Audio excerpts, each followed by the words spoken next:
Afogadas na mata. Sabe, essa não é só uma figura de linguagem, não. Essa é a expressão exata que usaram nos registros contemporâneos para descrever o estado de um dos sítios históricos mais cruciais de todo o Brasil colonial. Imagina só a cena. Estruturas de pedra imensas, que já foram super imponentes, hoje estão literalmente engolidas por aquela vegetação tropical densa. O som dos canhões, bom, esse foi totalmente substituído pelo silêncio da selva. É uma imagem que traz ao mesmo tempo um fascínio enorme e, confesso, uma certa melancolia. E aí a gente esbarra numa pergunta que não quer calar. Como é possível que o quarto núcleo populacional mais antigo de todo o estado do Maranhão tenha sido tão esquecido pelo tempo? A gente está falando aqui do berço da cidade de Rosário, gente. Uma posição estratégica ali na foz do rio Itapecuru, que viu de perto guerras, revoltas e o nascimento de uma cultura riquíssima. Como isso simplesmente apaga da memória? Então, sejam muito bem-vindos a esta nossa análise profunda que a gente chamou de Memórias Submersas, o Forte da Vera Cruz do Itapecuru. O nosso objetivo hoje é escavar as várias camadas desse verdadeiro palimpsesto histórico. Para isso, a gente vai usar um material simplesmente fantástico, elaborado pelo projeto Caminhos do Encanto. Juntando isso com pesquisas acadêmicas de ponta, nós vamos entender como essas pedras silenciosas contam, na real, a própria história de como a sociedade brasileira se formou. Nossa rota hoje é super direta. Vamos passar por 1. As ruínas afogadas na mata. 2. O guardião do Itapecuru. 3. Os holandeses e o Forte do Calvário. 4. O legado cultural. 5. A balaiada e a decadência. E fechamos com o ponto 6, o paradoxo da preservação. Bora mergulhar nisso? Ponto número 1. Ruínas afogadas na mata. O mistério do nosso presente. Bom, para quem se aventura a tentar visitar as margens do rio Itapecuru lá em Rosário hoje, o cenário é de um verdadeiro mistério físico. São fundações de séculos atrás, abraçadas pelas raízes das árvores, que você só acessa por uma estradinha de terra bem precária. E aqui vem a grande ironia, porque no papel o local é super reconhecido. Ele tem o que a gente chama de tombamento duplo. Ele é protegido pelo IPHAN desde 1987 e também a nível estadual desde 1990.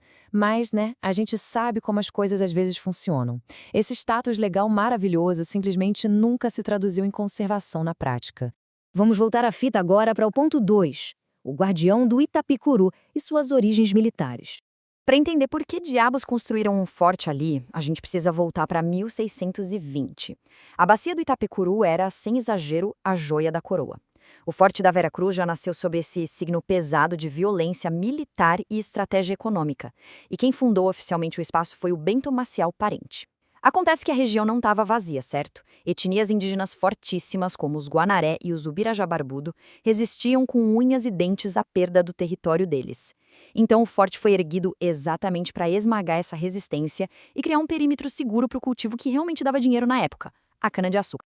E a natureza super reativa desse forte fica óbvia quando a gente olha para a evolução dos nomes dele. É genial, olha só. Em 1620 era Vera Cruz, marcando a fé cristã ali no território. Aí, em 1641, os caras são invadidos e o nome muda para o pesadíssimo Forte do Calvário. Em 1682, os portugueses retomam e chamam de Santo Cristo. E lá em 1840, ele é reconstruído de novo e volta para o nome original. Essas mudanças não são só curiosidades, tá? Elas funcionam como um verdadeiro sismógrafo histórico. Medem as invasões e toda a estabilidade política ao longo dos séculos.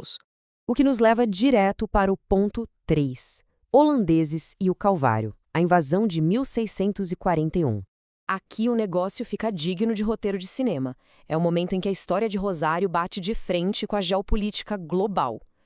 A gigantesca Companhia Holandesa das Índias Ocidentais invade o Maranhão e toma o forte. Mas o jeito que isso aconteceu, bem, depende de para quem você pergunta.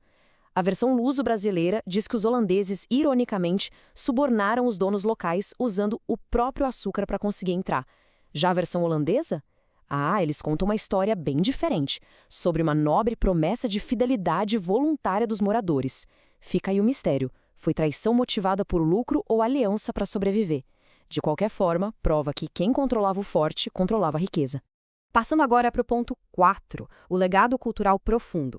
O catalisador que muita gente não vê.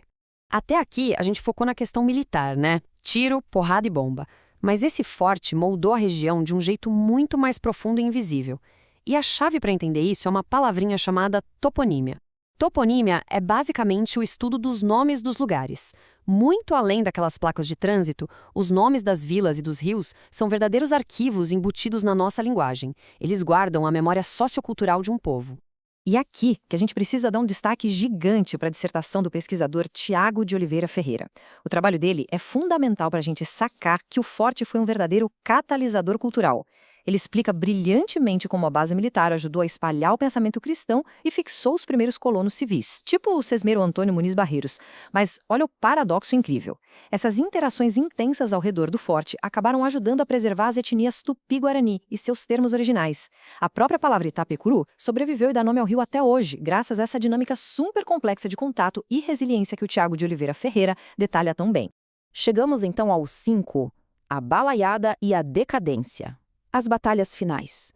Dando um pulo no tempo para 1840, a gente cai bem no meio da Guerra da Balaiada. Foi aquele movimento popular imenso de sertanejos, escravizados e vaqueiros que se revoltaram contra o governo. E aí, o que o governo faz? Convoca um tenente de engenheiros, o João Vitor Vieira da Silva, para reconstruir as ruínas lá da Veracruz. Só que, repara bem, a última grande missão desse forte não foi defender o Brasil de estrangeiros, foi fortificar a Vila do Rosário para esmagar os rebeldes locais. O forte virou um bastião do império contra o seu próprio povo.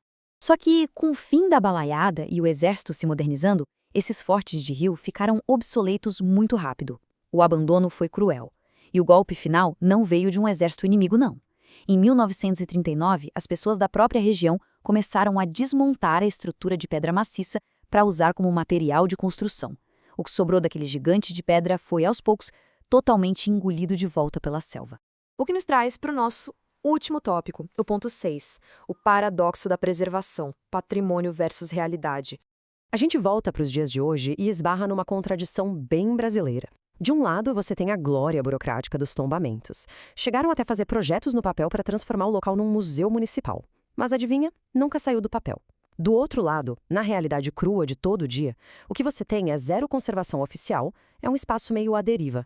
Mas calma, porque a história não acaba na ruína triste, não. Pelo contrário, a comunidade deu o seu próprio jeito. Ressignificação é a palavra aqui. Aquelas terras continuam sendo fundamentais para a extração de argila, que é o que sustenta a famosa cerâmica lá de Rosário. E o mais louco, as pedras do forte que foram construídas originalmente como grande símbolo da ortodoxia cristã e do poder europeu, hoje são usadas frequentemente para rituais sagrados de Umbanda. As autoridades podem até ter esquecido o espaço, mas a cultura popular encontrou uma forma lindíssima de manter o lugar vivo, tanto economicamente quanto espiritualmente. E assim a gente fecha o nosso explainer de hoje. O Forte da Veracruz do Itapecuru é literalmente a representação em pedra da resistência, da fé e da nossa complexidade. Projetos futuros super poderiam unir essa história toda com o turismo sustentável junto com a galera da cerâmica local, sabe? Criar um ciclo bacana onde a própria cultura viva ajuda a proteger a memória. Fica então a provocação pra gente pensar, será que vamos só assistir essas memórias serem completamente apagadas pela selva? Ou a nossa geração vai finalmente bancar uma revitalização sustentável? O que a gente decidir agora é o que vai virar a história amanhã. Até a próxima!